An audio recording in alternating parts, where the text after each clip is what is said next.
എല്ലാ വർഷവും പ്രൂൺ ചെയ്യുമായിരുന്നു, പക്ഷേ കഴിഞ്ഞ വർഷം പ്രൂൺ ചെയ്തില്ല. ഈ വർഷം ഞാൻ പ്രൂൺ ചെയ്തു. ഇത് നല്ല വലിയ ട്രീ ആയിരുന്നു. അതുപോലെ ഇവിടെയൊക്കെ മെസ്സായിട്ട് കിടക്കുന്ന ഇതുപോലെ ഇത് ഇഷ്ടംപോലെ എനിക്ക് നാരങ്ങ നന്നായിരുന്നു. ഇതും ഞാൻ പ്രൂൺ ചെയ്തു. 2026 ജൂലൈ ഞാൻ ചെയ്തത്. കുറച്ച് ദിവസം മുമ്പ്, ഒരു 2 ആഴ്ച ഉണ്ടാവും.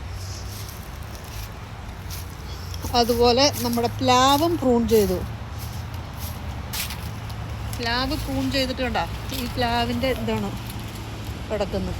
പ്ലാവ് ഇങ്ങനെ പ്രൂൺ ചെയ്ത് കഴിഞ്ഞ് ഇതിപ്പോൾ 2-3 ആഴ്ചയായി. ഭയങ്കര ശക്തമായിട്ട് ഈ സാധനങ്ങളൊക്കെ ഉണ്ടായിരിക്കുന്നു. ഇതിൻ്റെ എന്താ പറയുന്നത്, ചക്ക കായ്ക്കാൻ പോകുന്ന പോലത്തെ ഒരു ഇത് വേണ്ട.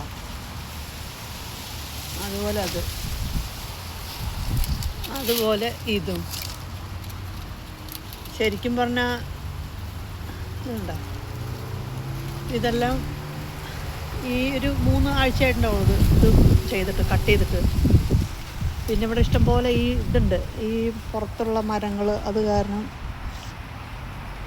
അതിൻ്റെ തണൽ കൊണ്ടായിരിക്കാം ഇതങ്ങനെ കായ്ക്കാത്ത. ഒരു പ്രാവശ്യം കായ്ച്ചായിരുന്നു. പിന്നെ വലിയൊരു പുളിയുണ്ട്.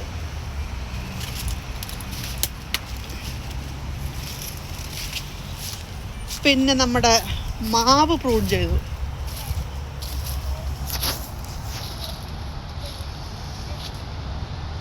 2 മാവുണ്ട്, ഇതും പ്രൂൺ ചെയ്തു. നമ്മുടെ കട്ടി അപ്പോൾ എന്താവും എന്നുള്ളത് കുറച്ച് മാസങ്ങൾക്ക് ശേഷം ഞാൻ നിങ്ങൾക്ക് കാണിച്ചു തരാം കേട്ടോ.